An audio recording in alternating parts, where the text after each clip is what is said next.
గురువు ఒకసారి చెప్పగానే శిష్యుడు రెండుసార్లు అనడమే సంత అంట. సోమవారం సంత, ఆదివారం సంత కాదు, ఇది సంత.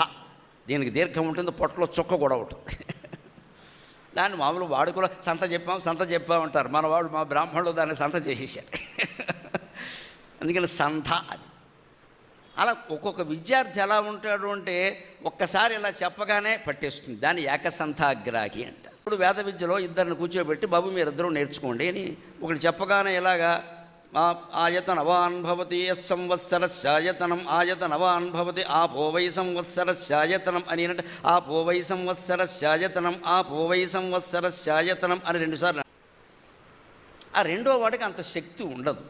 మనుషుల్లో తేడా, మెదడులో తేడా, అంతకంటే ఉంది.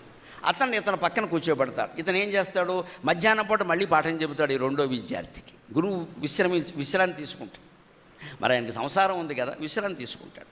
ఆ సమయంలో ఈ కాస్త తెలివైన శిష్యుడు కొంచెం మందకొడుగా ఉండేవాడిని కూర్చోబెట్టి చెప్తాడు,